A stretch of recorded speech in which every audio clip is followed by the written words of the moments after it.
Okay, the sound is on. Oh, what's this? Am I starting it? There we go. Okay, it started. Let's see how that looks. All right. Well, hi, Paul. How are you? Doing well. Good, Paul. Could you tell me who you are, what you do, and how we know each other? So I'm Paul. I work in the corporate world for the last 15 years. It's a lot of fun. I learned a lot from the person that we're going to talk about today that prepared me for some of that. Yeah. And well, I think we've known each other for most of our lives, friends of the family, basically, and we crossed paths again quite a bit when we were in Florida. So Yeah, so you moved down to Florida in what year? 2022. Yeah, and I was there like maybe a year behind you or a little less. And it was really nice because especially when you move to a new state and you don't know as many people, what do you do? But unfortunately, where we moved down to in Florida is like such a beautiful vacation area that we were spending weekends, eating tacos, going to the beach. And you and I specifically ended up talking about something that we have in common. So you mind telling your age, actually? I don't know if you're willing to disclose that's classified. I'm 37. 37, okay, and I am 28. So we have a little bit of an age difference between us. You knew my siblings more than me growing up. But now that we're older and we have these other connections, it was really fun to get to talk to you specifically about our shared professor, which is David Rodgers. We went to both Northwestern Connecticut Community College. I know it's under like kind of a different umbrella now, but it was in Winchester Center. And I was wondering if you could tell me what it was like for you, like what you went to college for specifically, because we didn't go at the same time. No, I think you were probably in grade school when I was there. Yeah, so you want to talk about the age you went, why you went, and what it was like meeting Rodgers for the first time? Yeah, I was there, when I was a teenager. I finished my associate's degree there before I went and got my bachelor's and master's degree, all in business. And, the thing about Northwestern is it was so academically centered, and it wasn't stifling academia, but it was intellectually curious academia with really interesting professors, small classes, the things you would probably have to pay, $90,000 a year in this day and age for at a private school, and we got it for basically free. It just feel like that. It was. I mean, they give scholarships, financial aid, all that type of stuff, and it was just such a good academic atmosphere, right? Where you were pushed, you were challenged, you were supported, and the professors truly cared. And that's absolutely the case with how Professor Rodgers was. Yeah. So I took pretty much all of his business classes there. What was your first class with him? Do you remember? First semester? I think my first class was business management, like Management 101, just learning how companies work. And he was really passionate about that. He came from the banking industry, worked his way up there, and I don't know the reasoning for it, but he decided to leave the West Coast and all the cool stuff he was doing there in the banking world and come teach at this, working class small town in Connecticut. Yeah. And so, it was a class that really pushed me as my 17, 18-year-old self. It was a lot more than typical multiple choice questions, PowerPoints, things like that. He was so engaging, and he really taught us how to think. Yeah. So I remember you saying that you went on to a bigger college after your first 2 years. Can you describe to me what the difference was when you realized going to let's say just higher education for ha-ha's sake, even though you and I believe that it doesn't matter really where you go, but how is it different going to a bigger college with more students and different teachers, and how did Professor Rodgers stack up against that? What did it teach you about him? I think he was one of the best. He was one of the best minds I encountered during my academic career. And I think it was because he was a practitioner so much before he was in academia. So, he went through all the craziness of the corporate world, which is quite a lot different from the craziness of academia. And they both have their values. So he was able to bring a lot of that into the classes. What was cool about the small atmosphere of the community college is I had him for 5 classes, a couple of accounting classes, a couple of econ classes, a management class. So, he got to work with me as I grew and learned. So, quite frankly, I think they were some of the best classes I ever took anywhere, and were probably a lot tougher than some of the so-called upper level classes I took later on because of his teaching methods. So did you have any one-on-one conversations with him? Because I know everybody had, I had a different So I went for marketing and sales and then photography. So I had both art and in business in my degree. But I had a specific teacher to go and talk to at all. But I would go to Rodgers sometimes. So do you remember what those interactions were like, and anything that maybe stuck out to you that he maybe gave advice about, or just like, I don't know, basic human connection that you noticed? Well, most of my interactions with him one-on-one were his office hours, because these classes were hard. I think what made them different was that they were open-ended, right? The exams were not multiple choice. They were a Harvard case, or go research this company and make an argument about it, or tie it into the theories you're learning. And so, you know, to somebody just starting out their college career, they really made me think, and heck, they'd still make me think today, right? So what was cool about him is the cases and the assignments were a bit open-ended, and there was no perfect answer. And that's hard early on in your academic career, but it also really prepares you for life, both in the corporate world and real life, where there's often no exact answer, and you have to work your way through it. And so a lot of my conversations were with him in his office hour, where I was kind of like, but what's the answer? Like, how do I get to the answer? And a lot of times there wasn't one exact answer, right? You had to reason through it. And so he had the patience with me to really get me to try to think the right way, right, and to reason through it. So in my one-on-one interactions, he was always smiling, but I think there was a little bit of a wry grin. He's like, he's still learning how to even approach these things, but he was always so respectful about it too. I feel like that makes I felt the same way. Did you notice that a lot of people were frustrated with him, or what was type of the vibe in his class that you noticed? You know, I think it's easy to be difficult and demanding, and not difficult personality, but it's easy to ask a lot of people, to ask hard things, but it's a lot harder to support them and get them to want to strive to please you and answer. And that's what I noticed about him, is he posed a lot of thought-provoking questions, but he had this charisma about him in the class. We were laughing. I don't think we went 5 minutes without laughing, because he always had these cool anecdotes or stories, or just even expressions that were unique to him. Is there any that stick out to you expression-wise? He had a very clean vocabulary, so the words he would use to try to avoid swearing, like flipping client or whatever, right? He used all these funny words. He would say if a business was like going belly up, or they were using more than they were gaining, he would say they're sucking pond water. That was a huge thing he would say a lot. If it was really bad, it was royal pond water. That's when their financials. I didn't get that. I don't remember that. Well, you know, depends on the case study, right? Right. If there's a bankruptcy involved, at some point there's royal pond water. I love it. Do you remember any antidotes or like any stories that he shared with the class, or not so much? I remember one about he was in banking, and I think he dealt with distressed debt in some cases, and repossession. So he had to go repossess a bunch of equipment at a mine once, and they caught wind of him going to repossess this equipment.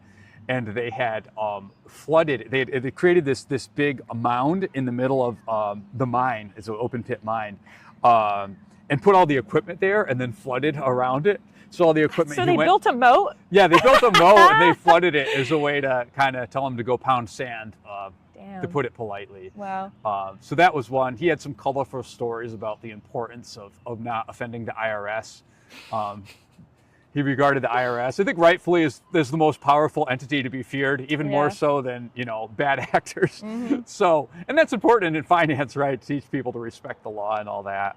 So he had some really entertaining stories about that too. Speaking of which, is there something that you tend to have come up in your work a lot that you go like, thank God I got this from the class? Like, is there anything that rings true as you go throughout your year in business or at work? Absolutely. It's the dealing with ambiguity, right? You're never going to have perfect information to make a decision, and you've got to make a decision. But, once you get outside the classroom, there's never usually an A, B, C, D, or E, right? It's how do you assess something quickly and make the right decision? And that was the hardest thing to learn in his class, and heck, I'm still learning it, a half a life away from then. But it's dealing with that ambiguity. That's one. And the other is, hey, as you go through life, your career, there's three ways you can treat hardship. One is you can let it beat you down and you can become miserable. Two is you can sort of lose your personality and become bland.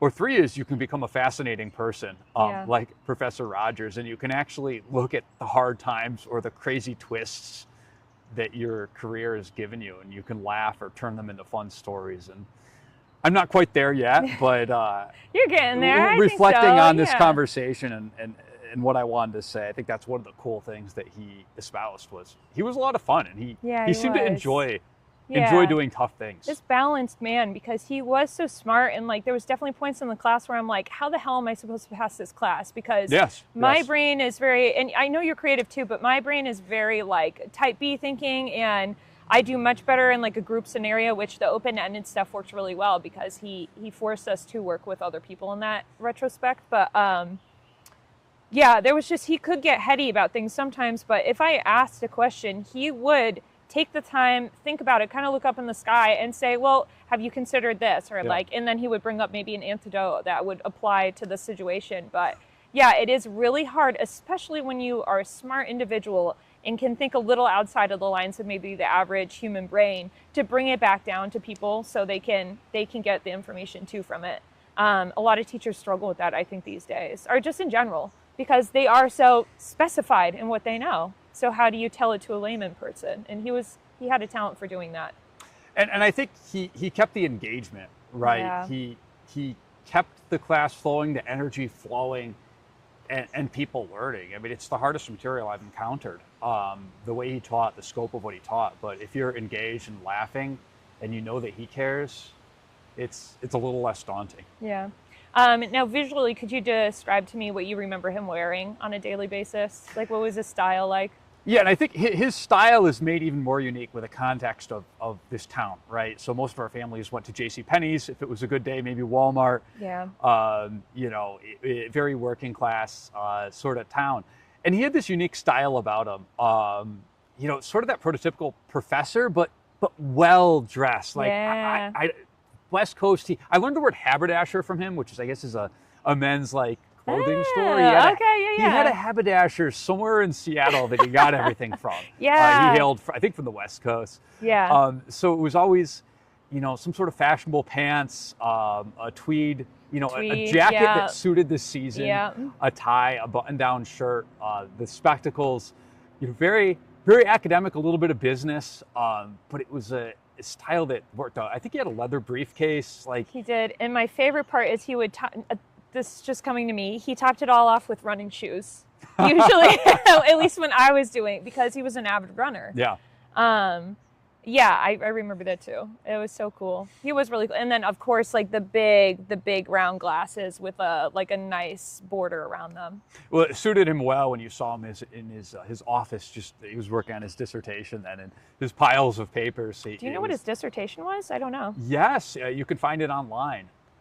It's the vision to value creation method. And I think we might have been guinea pigs for some of his theories in the class. I would love to read that now.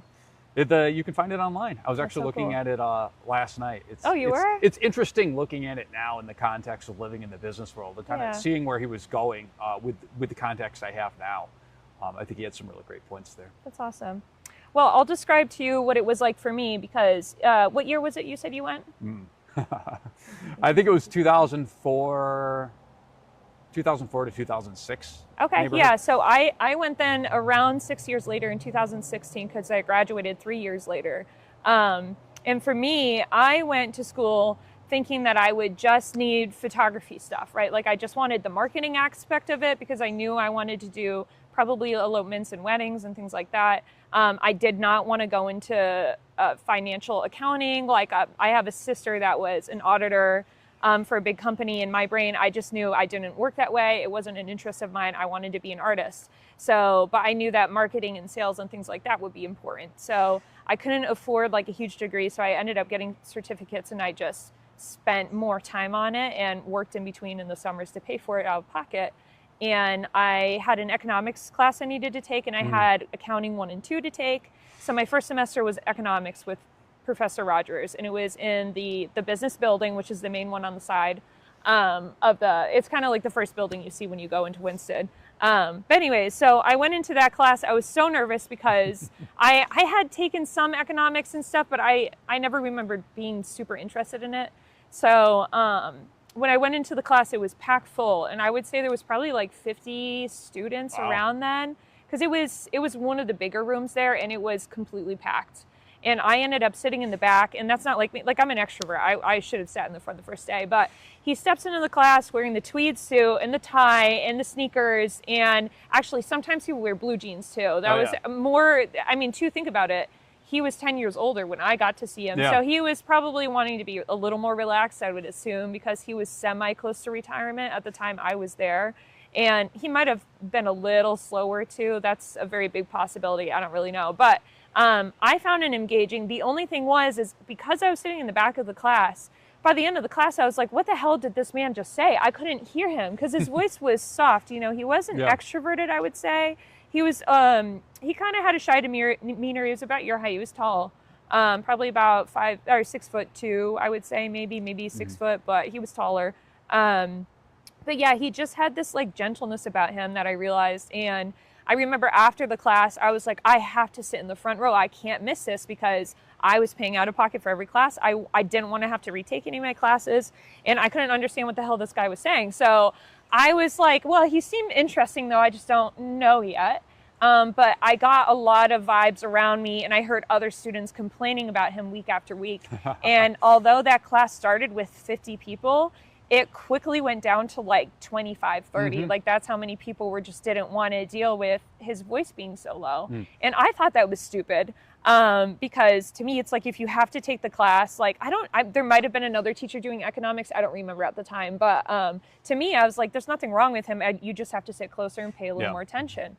And I was really happy that I did stay because, like you said, he had all the stories behind a lot of his subject matter. And I don't know. I find people fascinating, right? So I would raise my hand and ask more questions. And if he was in a good mood, he would just continue to talk about his life. And I was like, yes. And like, no wonder we're doing this now, because I just love to ask questions and talk to people. So for me, I would just write down everything he ever told us in the side of my notebooks. And sadly, I don't have it anymore. But yeah, he kept me engaged as someone that didn't know if I was even interested in it.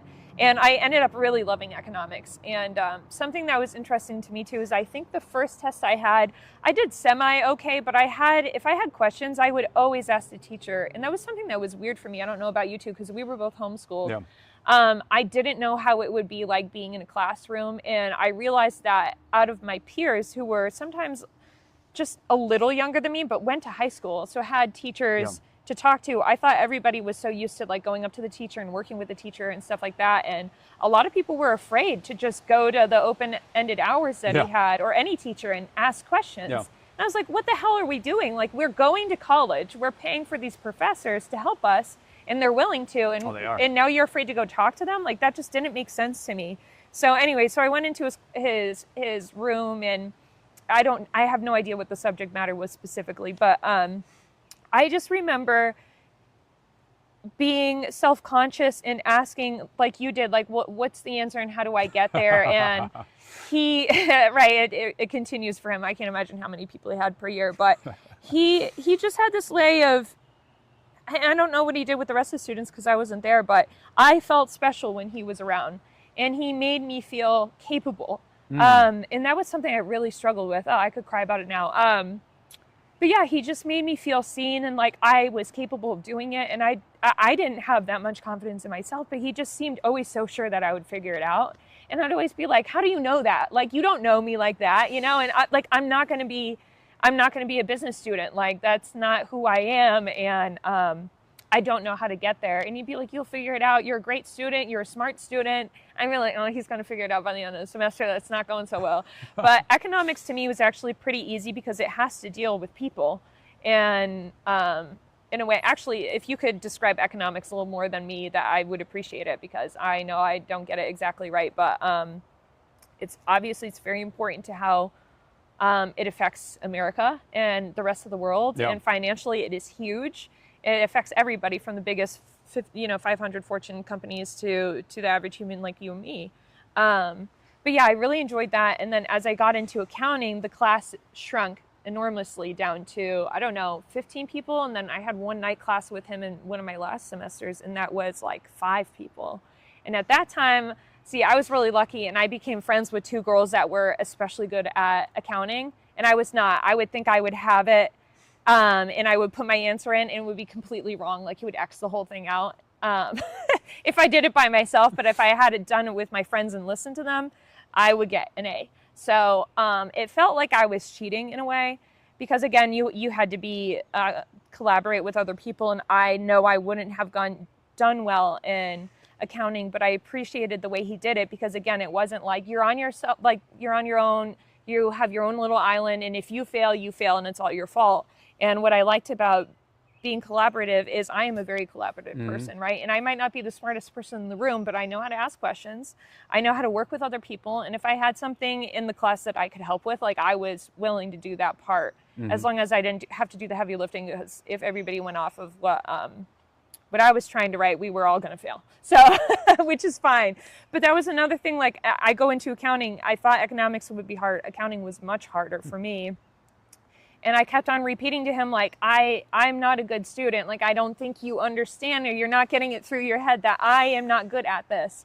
And he kept on just being like, I'm so proud of you. Like, he might not say that exact words, but he showed up for, I got into the honor Phi Theta Kappa with my grades, which I was very thankful for. And he showed up at the indoctrination, I don't know what you call that, inauguration, that's not the right word, the little ceremony they had. So he showed up at the ceremony, the induction.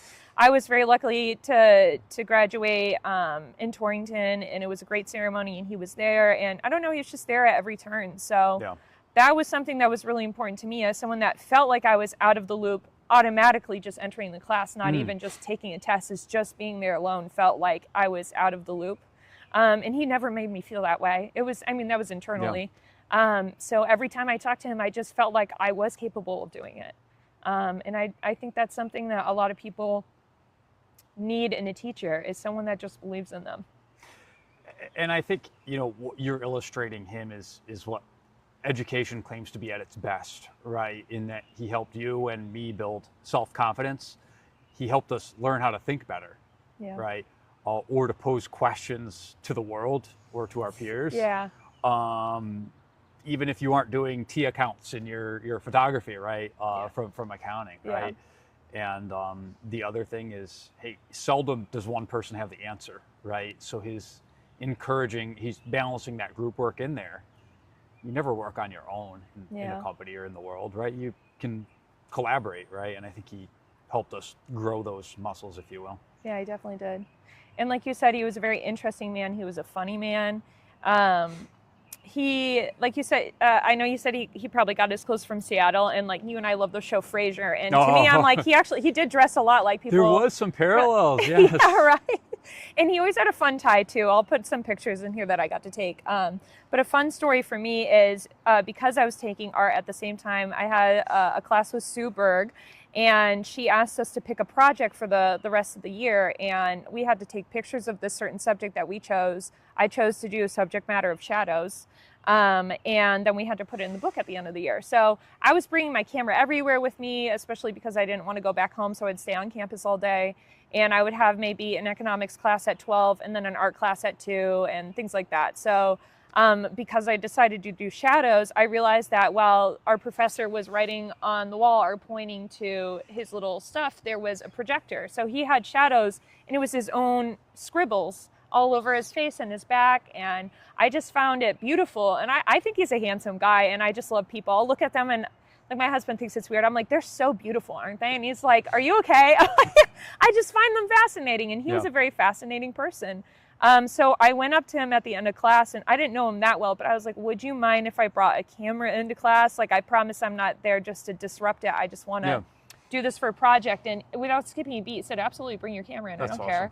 So I was able to get pictures of this man, and it was really special because unfortunately he did pass away. I would say he retired within 5 years of me leaving in 2019, and he moved back to Colorado, and I believe within a year he passed. So that was really sad, but I know I was able to send photos for his family. I hope they got it. But yeah, so that was exciting for me to have that little relic of him. And now he's in one of my workbooks. And yeah, it's just interesting because, again, like you would look at him and say like, oh, he doesn't care about art. And he did. He found it fascinating what I did, and he would ask questions of me. And he was wearing art on his ties every day anyways. But another thing is, like I said, he would tell little stories. And two that really stuck out to me was there was one story where he said he had to go and meet with a client of some sort, and he had a coworker he was going with. And this coworker had like a red Corvette, new car that he was so proud of. And he, I'm sure I'm getting this wrong, but let's just say that was the story. So he ended up having to go to a client's house. And this client had a big, beautiful, beautiful house with a garage on the side and a driveway. And the driveway actually led to the backyard that you could see it. And there was a pool back there. And actually, probably the garage wasn't there on the side. But anyways, there was plenty of space to park. So he got out of the car in the red Corvette with his friend. And apparently his coworker forgot to put the brakes on. And he said they went into the house and they saw the car roll right into the fucking pool. And he said he just saw the most expensive car he had ever sat in just sink right into the pool. And he just laughed and laughed and laughed about it. It was so funny. And we were all like, because I can't imagine just seeing that happen, you know. And this was in like the 80s or something that he was experiencing this, or before.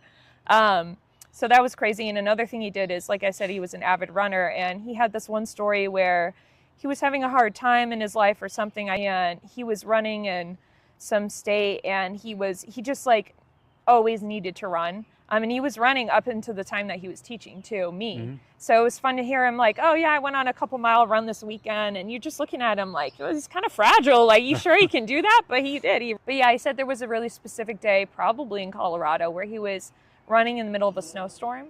And he said he just stopped and he heard absolutely nothing except for like the fall of the snow, and he could hear it like hit the ground. And he said there was just like an inner peace that came over him. And that was amazing too, because you would, again, be talking about like, I don't know, some company losing money and doing tax fraud. And then all of a sudden he'd be talking about, he would like connect it to a run that he had. And again, like in the small class, especially, it was like at night, it was the end of the day. And he would just share his heart with you. And like you said, you could tell he lived a full life, and he had plenty of in network or on ground experience before he actually came into the classroom. And I think that more people should experience that in their personal life. No matter what you do, whether it's art or business, you have more to relate to people that you work with if you do that. Have you ever seen the Dos Equis commercials, The Most Interesting Man in the World? Yeah, I think so. Yeah. In some ways, he reminds me of like the most interesting person in academia, right? You know, you could almost do a parody, right, where there's just these layers to him, and I think similar to the Dos Equis guy, he seemed to enjoy the ride, right? And that's so important. It's so easy to get absorbed into one's job, career, or life, and just sort of get on this groove where you just do the same thing. And I think part of the reason why he was able to laugh is that he kept developing, he kept growing, he kept looking at life differently. Yeah. And maybe passed a little bit of that along to us. Yeah, I think so too. You're back? Yeah. So something else I'll say too before we end is something I really liked about being on campus that had like a couple buildings is we had to sometimes walk down the road, and there was a nice little, not garden area, like a little park in between. You would always see him walking around with his hand in his pocket, kind of like, let me see, where's my pocket? Hell, like this, you know, and he'd just be casually looking around, and he would wave. And he, I think, had been there and had just a reputation that any teacher I talked to, they might not know him well, but no one had anything bad to say about him ever. You know what I mean? He was just such a sweet old man. Yeah, he was a good guy. He really was. And I don't think people realize that a lot of others will put their heart on their sleeves if you just ask them about it. And and I know that maybe it wasn't appropriate, but if he didn't want to talk about it, I was never going to prod and push. Yeah. Sometimes he would just mention things, and I would ask. And, you know, he was just a multifaceted, interesting man that had a lot of things that he thought about. Like, you just could think that, or see that he was a deep thinker. And I know that business people maybe have a reputation of being kind of like closed-minded or one way and all about the money. And while that can be true, you also need to be good with people. Did he teach you anything about that now that you go out and, I mean, you're talking to people every day with your business? Mm-hmm. Yeah, I mean, he always said that management was the art of asking significant questions.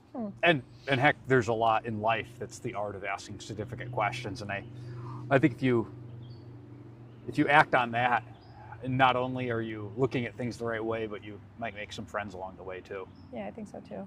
And here we are, making friends. Exactly. Which is so cool because I mean, we're good friends anyways, whether Rodgers was here or not, but I think it's been really just nice to have someone to talk to him about, because he was really meaningful. And you know, when you have that experience and people might not understand, they're like, he was just a teacher. It's like, yeah, but he was so much more than that. So it's just nice that you and I have that to share. And to me, it just kind of keeps the memory of those people alive. So I appreciate your time with it. Likewise. So I ask everybody a question at the end, which is, what's a song they think everybody should hear in their lifetime? And I thought we could also talk about a song we think Rodgers would have liked. And in my opinion, because he was on the West Coast for so long, he would be a soft rock sort of fan. Yeah. But I could also see him liking some hippy dippy stuff. So to me, I think he maybe even some psychedelic stuff. I don't know. Never got to that question in class, but I think the Mamas and the Papas would be something he'd be interested in. Maybe the Eagles, you know, things like that. Do you have any idea? Or... Yeah, I don't know anything about his own personal music taste, but it's thinking about unique individuals. Johnny Cash comes to mind. Yeah. You know, a lot of his songs are humorous, like One Piece at a Time, and they tell a story. And there's only one Johnny Cash, and I think there's only one David Rodgers. Yeah. So I would say, you know, some of Johnny Cash's ballads. Okay, cool. I like it. And do you have a personal song that you think people should listen to?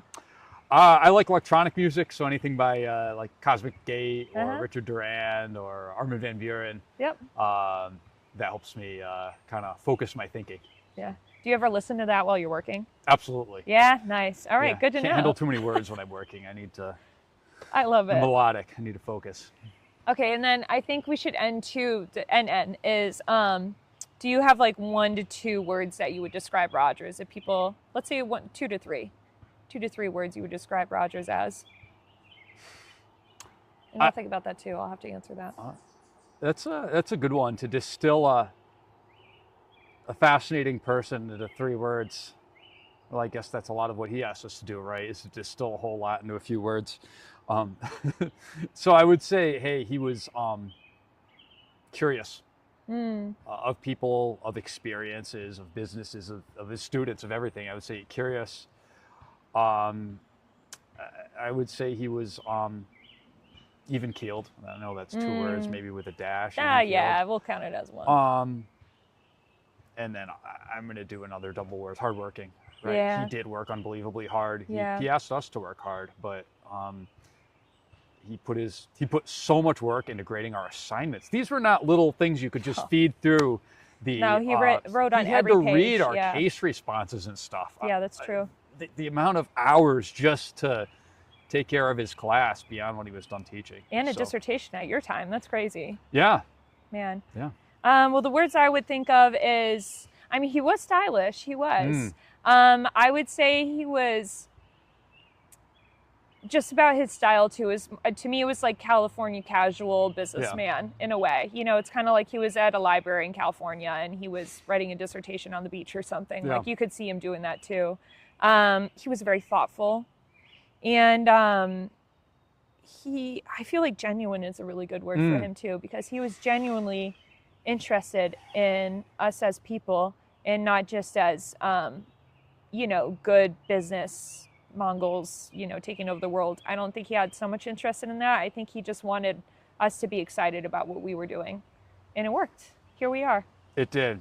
I will tell you though, one piece of advice that I didn't take from him. Oh. That I strongly regret. Okay, what's that? So he was obsessed with Amazon.com. He made us do cases on it. Jeff Bezos, the one-click ordering system. And I was like 17 hearing about that. Yeah. So I looked up the stock price of Amazon when I was there in his class, and I looked at it up looked it up today, and if I had put $1,000 that I had earned over the summer when I was that age, which of course you could do that as a teenager, you want to guess how much it would be worth now if I had invested $1,000? No, tell me. $97,000. Oh. So, in theory, if I had listened to him enough, I could practically be retired with the money you could make as a 17, 18-year-old throwing it in Amazon stock. You live and you so, learn. Hey, you live and you learn. I learned a lot from him, and there's probably a lesson in that too. But Yep. he sure had some foresight in that area. Yeah. 97X. Well, I'm sure he's laughing up there right now, looking down at us. So, you know, I hope he has a good day wherever he is, running out somewhere. I'm sure that's what he would be doing. So. Yeah, for sure. But yeah, thanks for your time, Paul. I appreciate it. Appreciate it, Phoebe. It was so much fun talking about Dave. I think so too. And we'll see you, Dave, on the other side. All right. Cool. We're all set. All right. Nice work. That was fun. That was fun.